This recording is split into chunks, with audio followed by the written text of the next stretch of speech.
Magandang araw! Ako ang makakasama mo sa pagtalakay sa elemento ng maikling kwento. Halina at makinig! Samahan mo ko sa pagtuklas ng bagong kaalaman. Alam mo ba na ang maikling kwento ay isang uri ng panitikang Pilipino na nagsasalaysay ng mga pang-araw-araw na mga pangyayari sa buhay. May isa o ilang tauhan, may isang pangyayari at isang kakintalan lamang.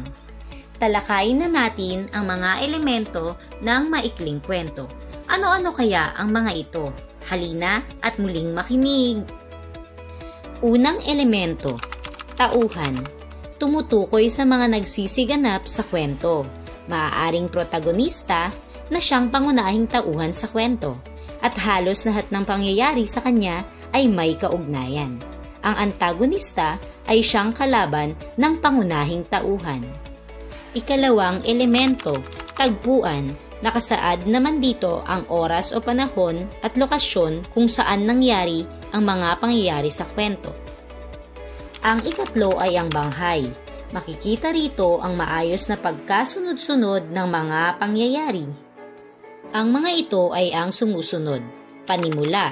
Dito nakasalalay ang kawilihan ng mga mambabasa. Dito rin kadalasang pinapakilala ang iba sa mga tauhan ng kwento.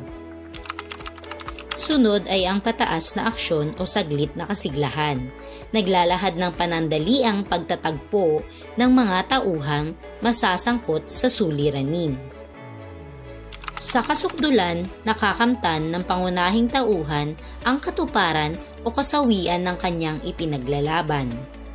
Ito rin ang kapanapanabik na bahagi ng kwento.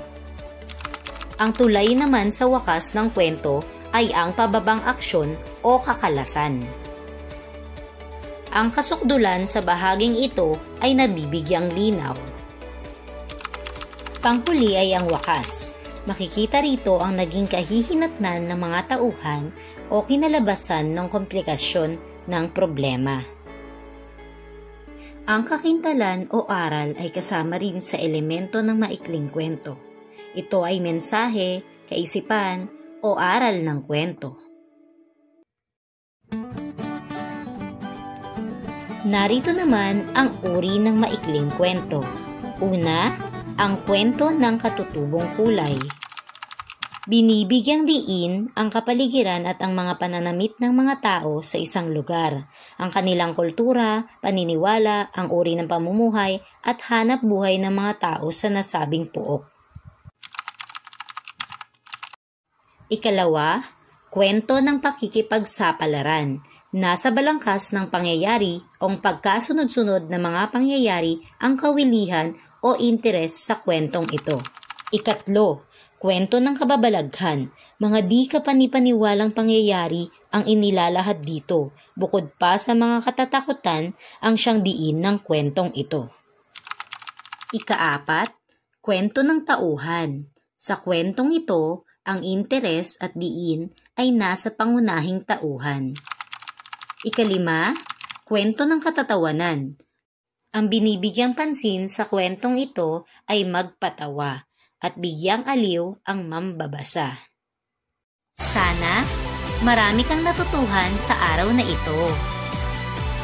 Maraming salamat! Hanggang sa muli!